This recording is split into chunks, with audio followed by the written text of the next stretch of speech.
Jeunes artistes pluridisciplinaires terminent actuellement leur cursus à l'école professionnelle des arts de la scène, EPAS, située à Mâcon.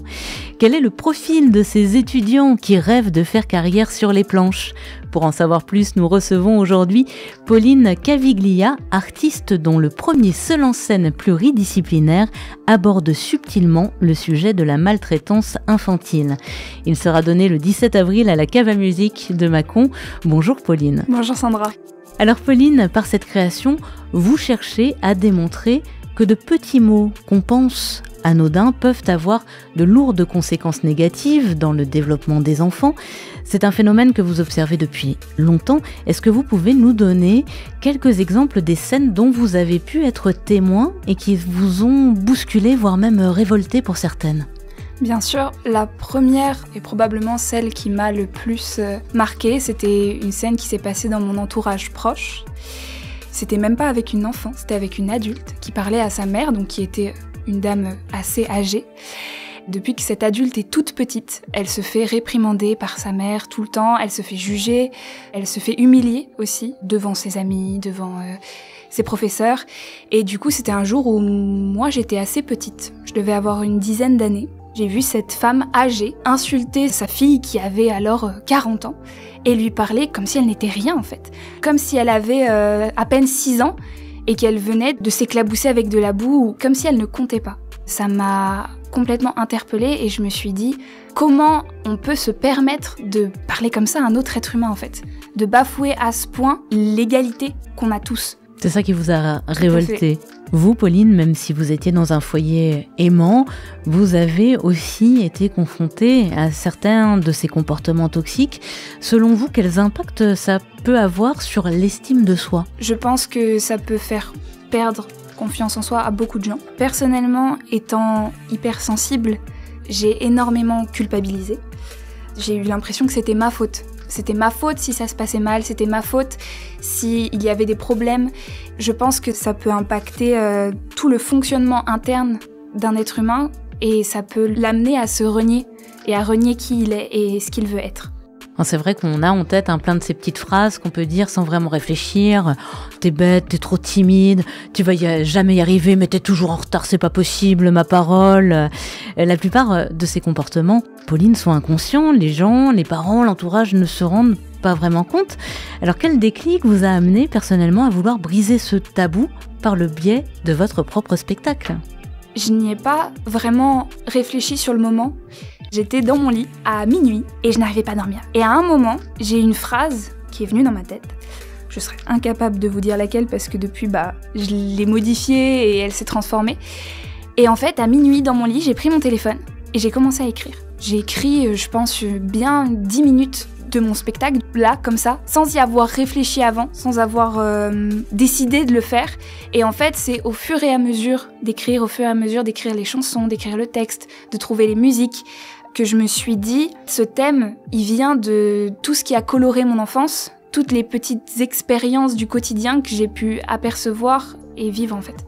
Vous avez choisi de nous parler de ce phénomène à travers les yeux d'un enfant. Pourquoi ce point de vue s'est-il imposé tout de suite à vous ?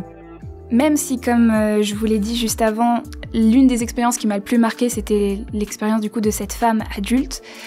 J'ai grandi entourée par plein d'enfants, ma mère était nounou, et je me suis toujours sentie émerveillée par ces tout petits êtres qui ne sont pas encore pervertis par tous les dogmes de la société, par toutes les convenances, et qui se permettent simplement d'être eux.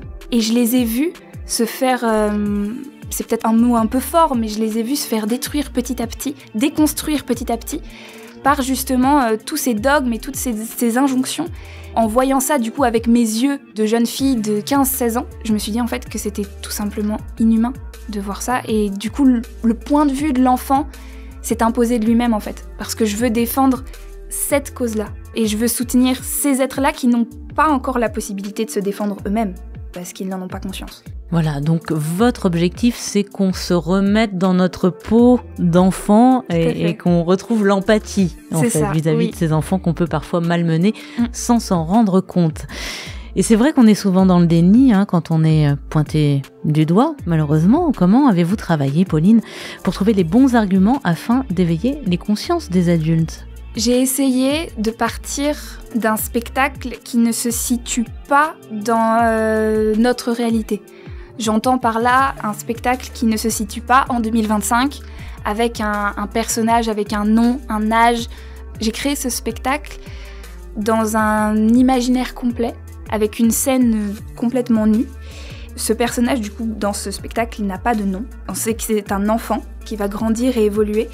Et j'ai énormément utilisé la métaphore, que ce soit dans les mots que j'emploie ou dans les situations que j'expose. Mon spectacle, c'est une métaphore de l'enfant qui grandit, sans montrer et sans pointer du doigt le fait que c'est un enfant qui grandit. Et alors, vous avez mis un peu de douceur, de poésie, ou est-ce que c'est 30 minutes où on voit cet enfant se faire malmener? Parce que c'est quand même le propos un petit peu de votre spectacle. Pas du tout. Expliquez-nous comment vous nous offrez de la poésie également dans ces 30 minutes. Au début et à la fin, et un tout petit bout au milieu aussi, il y a 3 chansons que j'ai écrites. Alors, j'ai pas écrit la musique, mais j'ai écrit les paroles. La première est surtout là pour apporter de la joie de vivre et de l'amour, et la dernière est là pour apporter de la compassion. Tout mon texte est écrit sous une forme assez poétique. Il y a très peu de dialogue, il y a juste un moment où il y aura des voix off qui représenteront les parents. Mais sinon, en fait, on ne voit pas l'enfant se faire déconstruire. En fait, c'est l'enfant qui raconte au début, alors c'est un être joyeux, plein de vie, qui adore courir dans les champs, qui adore monter en haut des arbres, qui est émerveillé aussi par ce qu'il appelle les êtres de la forêt, comme par exemple les elfes, les fées, les gobelins, voilà. Tout ça, il en parle au début. Et en fait, au fur et à mesure, il va entendre des phrases qui vont lui dire d'arrêter de faire ci ou d'arrêter de faire ça, mais c'est par petites touches, et c'est surtout lui qui raconte son ressenti par rapport à ces phrases-là, ce que ça lui fait et comment il le vit. On est d'accord que vous allez être pluridisciplinaire, comme pour votre parcours à l'EPAS d'ailleurs. Il va y avoir du chant, de la danse, du théâtre. Tout à fait, c'est ça. Il y aura 3 chansons, 2 vraies chansons avec une musique. Alors la première, ce sera couplet-refrain, et la deuxième, ce sera juste un poème chanté en fait. C'est écrit vraiment sous forme de poème. Et au milieu, il y aura un tout petit bout chanté aussi, mais a cappella. Il y aura 2 danses sur des musiques pareilles que je n'ai pas composées parce que j'ai pas encore cette corde à mon arc. Mon spectacle sera quand même plus à dominante théâtre qu'au reste. Vous avez baptisé votre création Imagine, l'enfant vivant, amoureux du monde. Ça a été compliqué de trouver un titre pour ce spectacle poétique? Pas vraiment. À minuit, dans ma chambre, couchée, en train de me dire « mais qu'est-ce que je peux écrire, qu'est-ce que je peux écrire ?» Le titre s'est imposé au moment où j'ai commencé à écrire.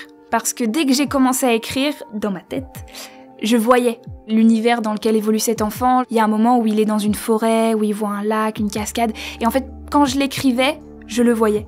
Je me suis dit, si moi je le vois dans ma tête, sans qu'il y ait absolument rien autour de moi qui me permette de le voir, le public peut le voir aussi. Juste par mon jeu, par mes émotions, par mes intentions. Le cerveau humain est capable de tout. Il suffit de le laisser faire en fait. Et il suffit de le guider vers quelque chose. Et c'est aussi un peu un message sous-jacent de ma carte blanche. Ce spectacle vient terminer, Pauline, votre cursus à l'EPAS. En quoi est-il représentatif de la formation que vous avez suivie?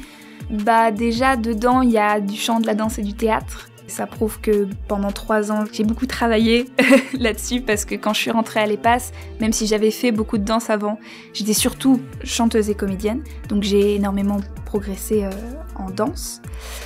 Il est le résultat de 3 ans de recherche de ma personnalité artistique que j'ai pu explorer grâce aux créas des étudiants qu'on fait chaque année, dans lesquels on a la possibilité de créer des petits tableaux de 5 minutes en première année, 7 minutes en deuxième année et 10 minutes en troisième année, sur le thème qu'on veut, avec du chant, de la danse, du théâtre ou une seule ou 2 disciplines, peu importe. Et c'est vraiment un endroit où on a la possibilité complète de s'exprimer, sans barrière, et en étant accompagné.